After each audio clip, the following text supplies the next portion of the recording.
Bonjour. Bonjour, est-ce qu'on peut s'installer à une table, s'il vous plaît? Posez-vous, vous voulez? Merci. Tu viens, ma puce? J'arrive. Viens, tu viens m'aider? Bonjour. Tiens. Merci. Voilà.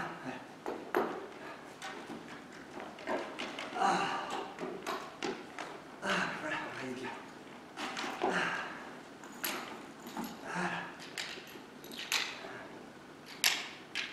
Qu'est-ce que ce sera? Un café, s'il vous plaît. Oui, t'en as plus? Un coca. Autre chose? Non, merci. Voilà. Allez, bien. Voilà. Tu as besoin d'aide? Je crois que ça va. Bon. Ouais. Ah, allez, bien.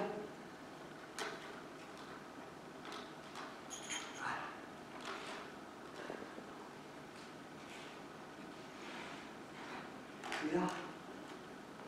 Ah, Un café et un coca. Ah bien, merci. Ça fera 4,50.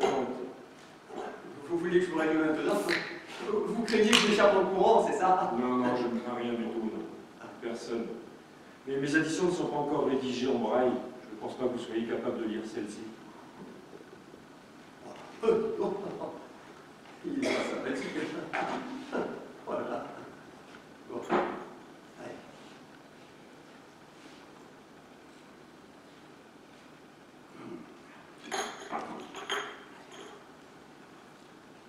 Bon, allez, on y va.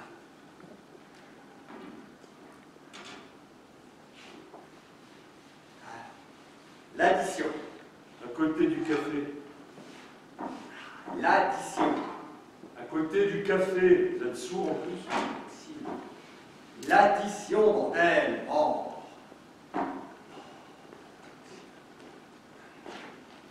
Elle est posée là, sur la table.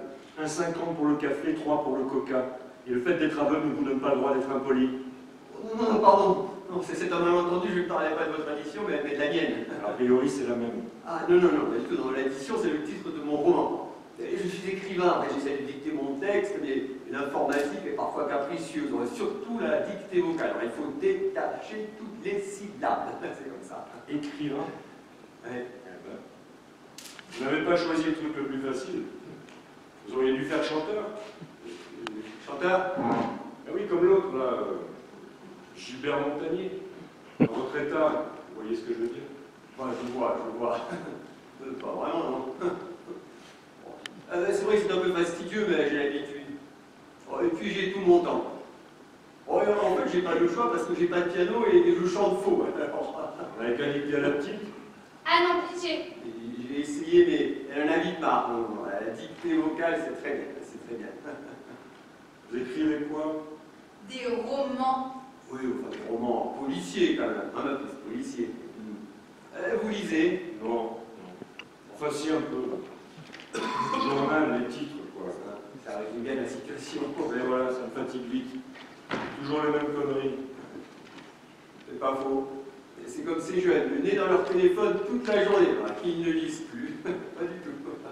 Plus rien du tout. Je peux vous demander un service? Dites toujours. Vous permettez que je branche mon chargeur parce que je vais bientôt tomber en rate de batterie. Vous comptez rester longtemps. Je ne sais pas pourquoi. Parce que ça risque de me coûter plus cher en électricité qu'un café et un coca. Longtemps que vous comptez rester. J'aurais intérêt à vous faire installer un compteur EDF. Compteur EDF, il y a du mot finalement là-dessus. Compteur EDF. Ouais, vous vous tracassez pas pour ça. Je vais commencer par vous prendre un autre café. Voilà, comme ça fera déjà 6 euros. Hein, 6 euros. Mais tenez, vous avez qu'à mettre sur mon addition. Enfin, mon addition, la vôtre. Enfin, la vôtre. La mienne est super avec cette addition. Hein. De toute façon, à la vitesse où je dicte, on arrivera vite à l'heure de l'apéro. Alors, ouais. Ça y est, ma puce. Presque. Ouais. Voilà. Voilà. Ah, mais tiens, tu peux me dire où c'est que j'en étais resté de mon texte? L'homme se pencha pour soulever le cadavre par les épaules et commença à le tirer vers le hall d'entrée. Point. Ah.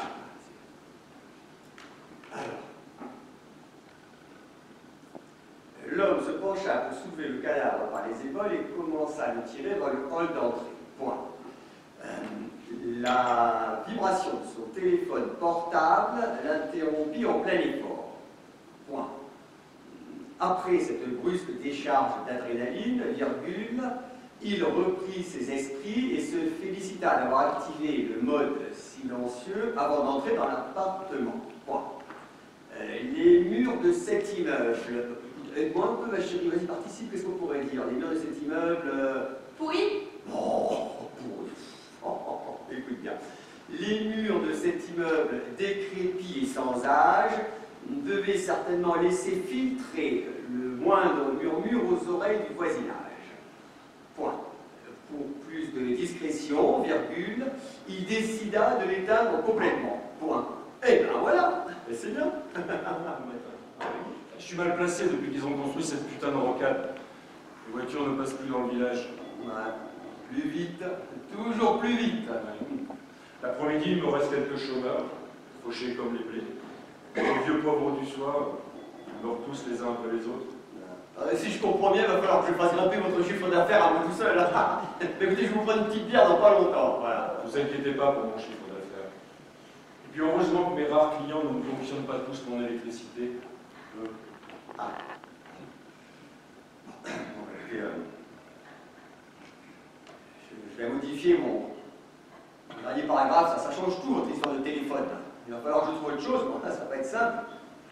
Qu'est-ce que je peux trouver? Hein?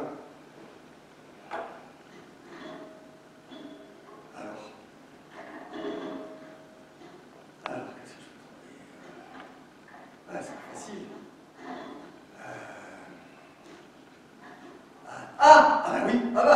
Oui, bah, j'ai une idée. Comment l'a-t-il? Ah! Oh le con! Oh, il fait peur. Oh, faites plus jamais ça, je croyais dire le bar. Comment l'a-t-il tué? Oh, il l'a poignardé. Poignardé. Ah ouais? Et il veut emporter le corps, c'est ça? Oui, il doit faire sortir de l'immeuble, le charger dans la voiture. En fait, ça doit ressembler à une disparition. Ah, je vois. Et le sang? Quoi, le sang? Les flics ne croiront jamais à une disparition s'il y a du sang partout. Oh, bon, il l'a nettoyé. On peut masquer des taches de sang aux yeux du public, mais pas sur des flics. Ils sont équipés pour ça. Enfin, vous ne regardez jamais les séries policières? C'est-à-dire... Non, je reste au fil. Oui, pardon. C'est pas ce que je voulais dire. C'est pas grave. J'ai le sens de l'humour plus développé que celui de l'intrigue policière. Bon, je vais vous chercher votre bière. Qui sait, vous trouverez peut-être plus facilement l'inspiration dans la mouche de houblon que dans le bar de quelqu'un. Les costauds, votre gars? Je sais pas, je n'y ai pas pensé. Mais maintenant que vous me le dites, c'est sûr que je vais le faire plus costaud que la victime. Ah ouais, ça c'est certain. C'est une bonne idée, ça.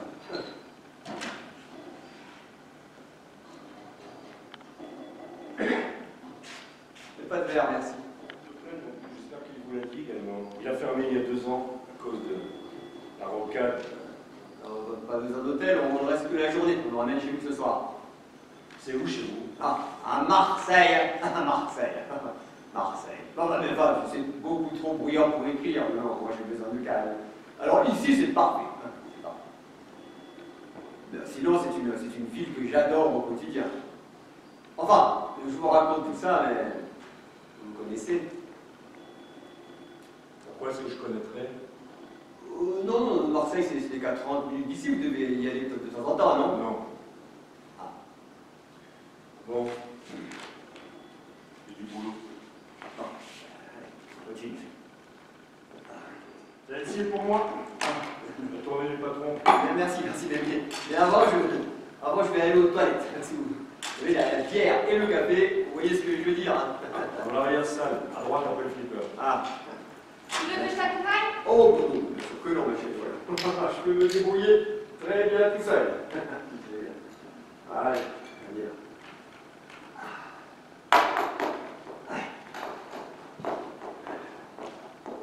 Allez. La petite demoiselle, elle a soif? Non, merci, monsieur. J'en ai encore. Merde, oh. Tu habites où? À Marseille. Marseille. Alors j'imagine que tu préférerais passer tes vacances à la plage avec tes amis plutôt que dans ce trou perdu. J'ai pas d'amis. Enfin, je veux dire, ils sont tous partis en vacances. Du coup, moi, je reste avec mon père. Et ta maman? Elle est morte. Ah. Et ton papa, il faisait quoi avant d'être écrivain? Rien. Enfin, il était aveugle, quoi. Et c'est quoi son nom d'écrivain? Benoît Darmu. Darmu? Oui, mais son prénom, c'est Durand. Et comme ça sonnait moins bien, il a fait une grave, enfin, je sais pas trop quoi, là. Ah, une anagramme?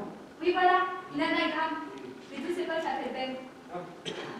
Ça vous fait rire? Oui. Les amis aussi m'appellent Ben. Moi, c'est Benjamin. Et toi? Tu t'appelles comment? Ah tiens, papa, j'ai une pièce pour le truc, là-bas. Flipper, je vais te donner tout d'envoyer ma puce, je n'ai plus que des billets. Mais lui, un bon coup de pied au flipper. Ça donne des parties gratuites. Un coup de pied. Merci pour l'astuce.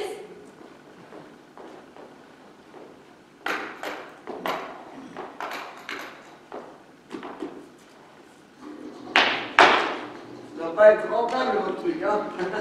Pour ce que ça rapporte. Ce sont les chômeurs de l'après-midi. Une imagination débordante, vous savez. Vous devriez écrire, vous aussi. On dirait presque du vécu.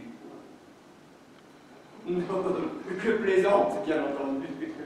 Ouais, je plaisante.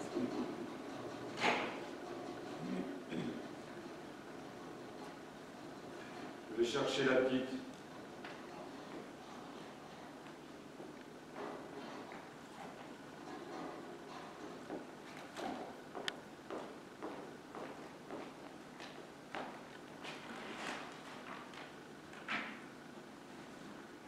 Ah, j'ai t'ai commandé des sandwichs. Merci, mais à quoi? Un pâté, un jambon. Bah, venez déjeuner avec nous. J'ai pas faim. Merci.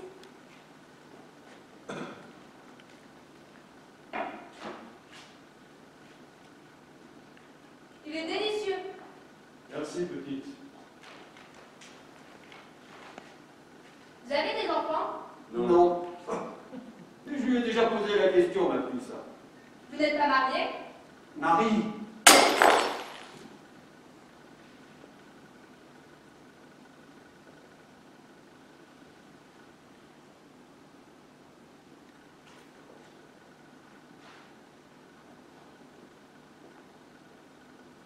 Ça ne te regarde pas, enfin. Oh.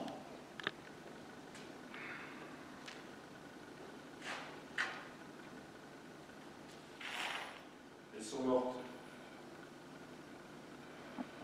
Désolé.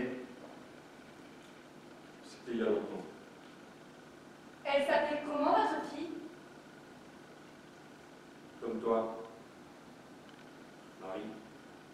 Elle s'appelait comment? Marie. Elles sont mortes comment? Non, Marie, ça suffit maintenant. Un accident de voiture. Où ça? Marie, À Marseille. je vous prie d'excuser. C'était il y a longtemps. Un accident stupide. C'est triste. Le frein de la voiture ont lâché dans la lacet de la route de Cassis. Un accident stupide. Allez, on va parler d'autre chose, parce que sinon, vous ne finirez jamais vos sandwichs. Alors? Oula, c'est quoi? C'est bon, hein? C'est quoi? Alors? C'est à cause de mon personnage, voilà. Il a perdu toute sa famille dans un accident de voiture. Tout comme vous. La similitude est troublante. Je ne voudrais pas que ça fasse ressurgir des souvenirs douloureux. Vous n'avez pas dit que vous n'étiez qu'au début de votre roman et que celui-ci commençait par cette scène de crime? Si, mais je voulais procéder par flashback pour expliquer pourquoi il était arrivé à tuer cet homme. C'est un rapport avec l'accident de voiture?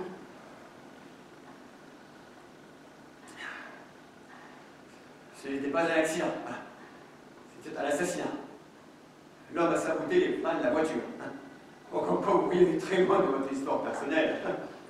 Ce n'est qu'un roman policier, bien sûr, mais je ne pense pas que le moment soit opportun pour continuer plus avant. Alors, il a vidé les comptes, il a mis l'entreprise en faillite et il a pris la poudre à l'escampette. Et c'est tout? Bah écoutez, c'est déjà pas mal, non? Elle est nulle, son histoire. Je vous l'ai dit tout à l'heure. Ça va, ma fille, tu ne t'ennuies pas trop, ça va? Pas du tout. Je suis devenue une pro du flipper. J'ai même plus besoin de donner des coups de pied. J'ai gagné plein de parties gratuites. Dites, monsieur, est-ce que je pourrais avoir un autre coca, s'il vous plaît? Serre-toi à l'entrée pour le soulever directement. C'est mal tourné. Non, non, non, je vous en prie, cette fois-ci, mettez-le sur mon addition, hein? Comme vous voudrez. Tu sais, ma puce, le monsieur est en train de me donner des pistes pour mon nouveau roman. Et alors, il est vraiment très doué, crois-moi. Super. Au moins, ça ne pourra pas être pire. Je ne sais pas, vous en parlez tellement bien.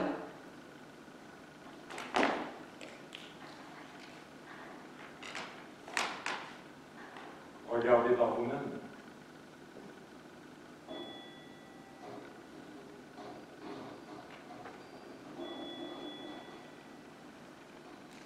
Non, non. Non, vous avez une tête de gentil, je ne sens aucune cicatrice.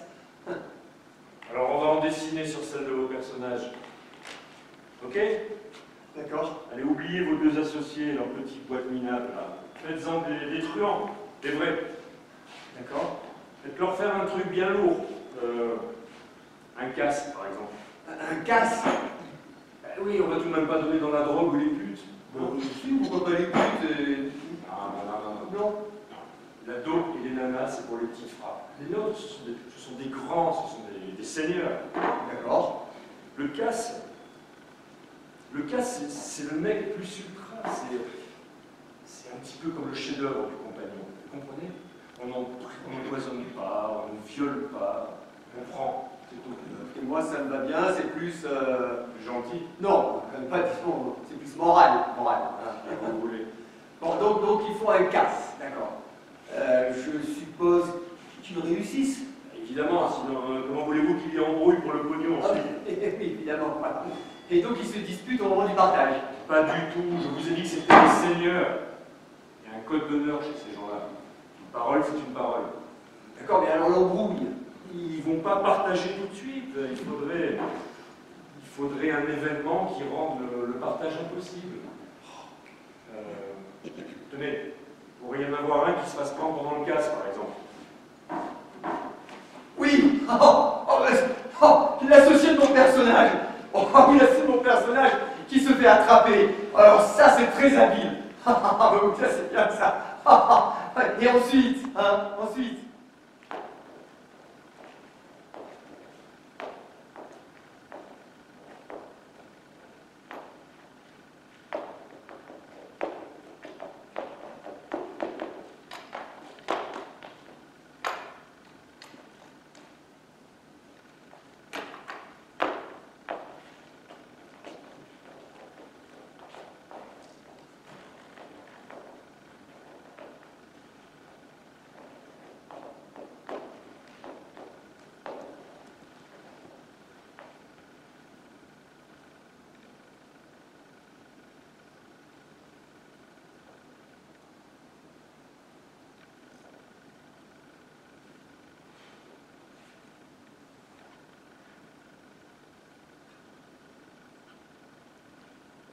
Alors il a trouvé Colombo. J'ai une vague idée. Allez-y. Peut-être qu'il ne peut plus rembourser son associé parce que le bar a perdu de sa valeur. Excellent. Je n'aurais pas fait mieux. C'est une piste, mais il y en a d'autres. Mais elle est vraiment pas mal, celle-ci. Oui. Pourquoi le bar aurait-il perdu de sa valeur? À cause du manque de fréquentation. Génial. Un chiffre d'affaires en baisse, un peu comme moi, depuis qu'ils ont construit la rocade. Décidément, ça tient la route. Bon, je crois qu'on va arrêter là. Il faut que je note tout ce qu'on vient de dire parce que j'ai peur d'oublier. C'est dommage de s'arrêter en si bon chemin. Oui, bien sûr. Mais l'heure tourne et on m'attend à Marseille. C'est que le début de l'après-midi. On a tout notre temps. Et bien, comme ça.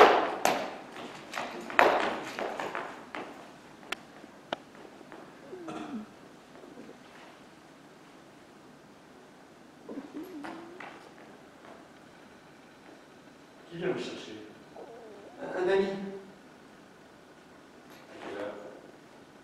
À quelle heure? On n'a pas fixé d'heure précise. Je lui ai dit que je l'appellerai, il est qu'à 30 minutes d'ici. Alors ne me dérangez pas. Je vous raccompagnerai moi-même. Non, Oui, ça me fait plaisir, ça me fait plaisir. Vous ne pouvez pas savoir à quel point. Et puis vous savez quoi? Ça me donnerait une occasion de revoir Marseille. Il y a tellement longtemps que je n'y ai plus mis les pieds. Mais bon, je regarde l'après-midi. Ils n'auront qu'à aller pointer aux ascétiques, plutôt que de défoncer mon flipper. Je serai de retour pour les vieux poivrons du soir. Allez. Chin. Ben. Qui vous a dit que je m'appelais Ben? Ah oui, bien sûr, c'est ma petite peste. Quel bavard, alors. C'est pas possible. J'ai l'avantage sur vous de regarder les séries policières. Alors, comment procède-t-il? Si j'étais à sa place, je le braquerais avec mon flingue et je le menotterais sur sa chaise. Je me doutais, mais ce sont les flics qui menottent, pas les truands.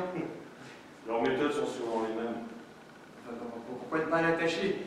On a plus soin de la ficelle sur soi que des menottes, non? Justement, parce qu'il faut 2 mains pour faire un nœud.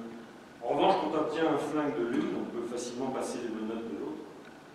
Tenez, ne bougez pas, je vais vous faire voir. Enfin, je vais vous montrer.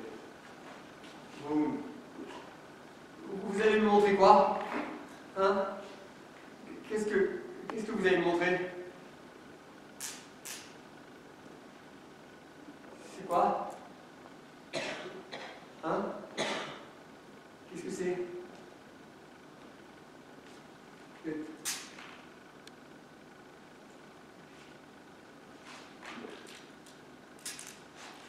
Mettez vos mains dans le dos. Pourquoi vous voulez que je mette mes mains dans le dos? On peaufine le scénario.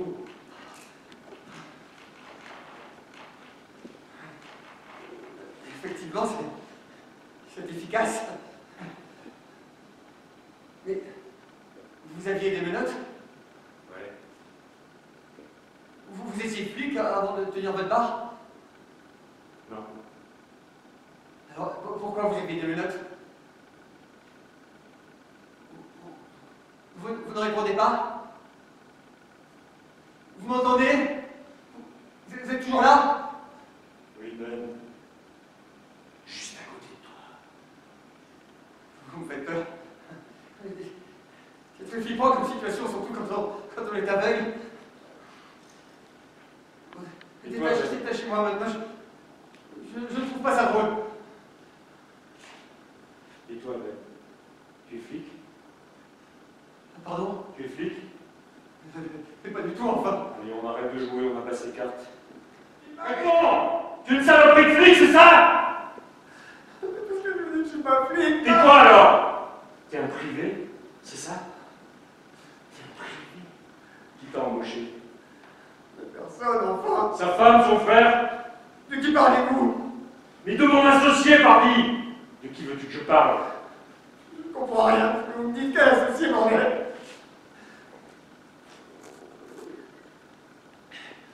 Celui avec lequel j'ai fait le casse.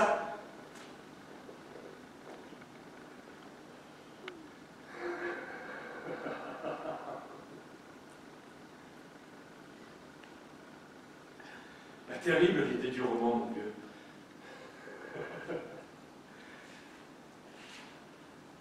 Tu me prends vraiment pour un con. Tu pensais me tirer le verre du nez, peut-être?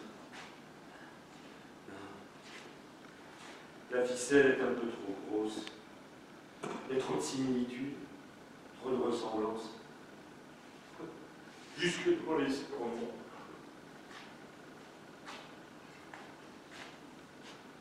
Soit tu es complètement con, soit tu es redoutablement intelligent. Et il y a des trucs que j'ai pas encore saisis. Mais tu vas m'expliquer tout ça, n'est-ce pas, Ben? Je ne comprends rien de ce que vous dites.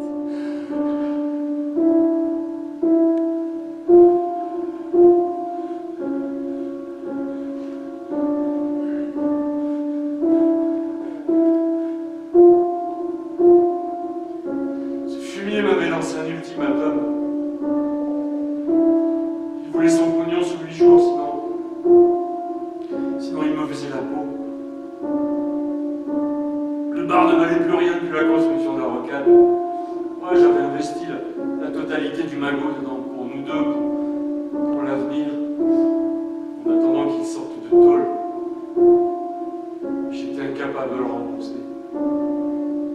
Je lui ai même proposé de lui donner le barbe. Il voulait rien savoir. Il disait qu'il n'avait pas fait 15 ans de tôle pour se retrouver une main devant, une main derrière.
Ça va pas se passer comme ça, qu'il disait. Il voulait son pognon sous les jours. Non. Il était armé.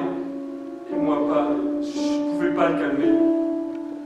10 jours plus tard, ma femme et ma fille disparaissaient dans cet accident. 10 jours plus tard, ma femme et ma fille disparaissaient dans cet accident. C'est moi qui aurais dû partir. C'est moi qui aurais dû partir. Pas ma femme, pas ma fille. Pas ma femme, pas ma fille. Un soir, je suis allé chez lui par surprise. Cette fois, c'est moi qui t'ai armé. Il n'a pas eu le temps de réagir. 15 ans de prison, ça engourdit. On perd ses réflexes. Alors je l'ai braqué avec mon flingue et je l'ai menotté sur sa chaise. Mais cet enfoiré me toisait, me défiait du regard, il m'insultait. 15 ans de prison, ça endurcit, devient fou. Mon sang n'a fait qu'un tour. Mon sang n'a fait qu'un tour. Mais je ne pouvais pas tirer, j'aurais alerté tout l'immeuble. Alors, je me suis approché de lui par derrière. Et mes mains se sont resserrées petit à petit.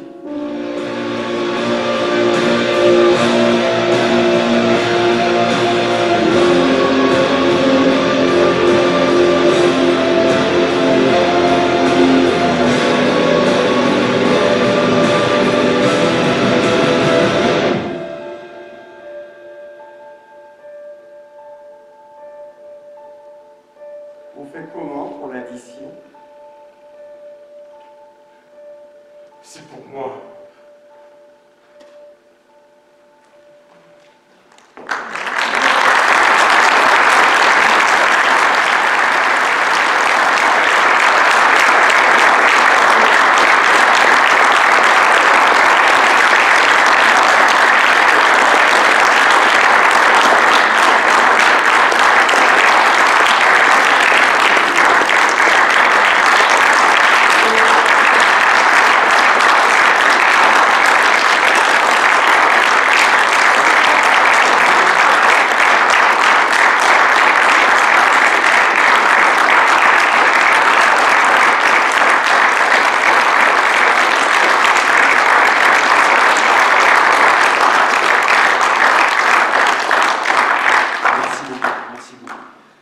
Merci infiniment d'être venus aussi nombreux dans une salle aussi petite, c'est un peu ridicule de dire ça, ça devient petite avec avec le post-confinement.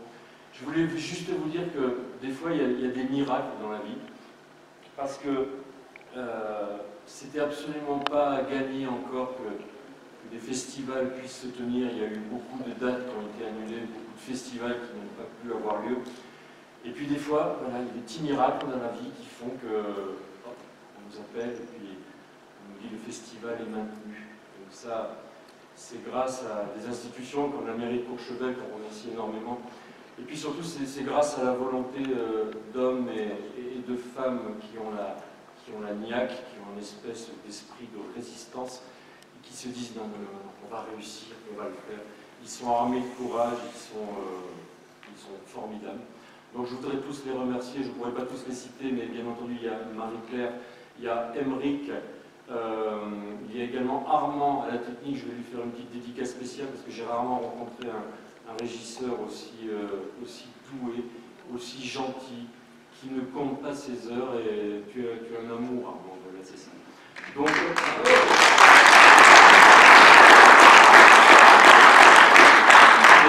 autant que vous êtes toutes ces petites mains qui avaient mis la main à la pâte pour que ce miracle puisse avoir lieu, on vous remercie infiniment parce que c'est vous les faiseurs de miracles. Voilà, merci beaucoup.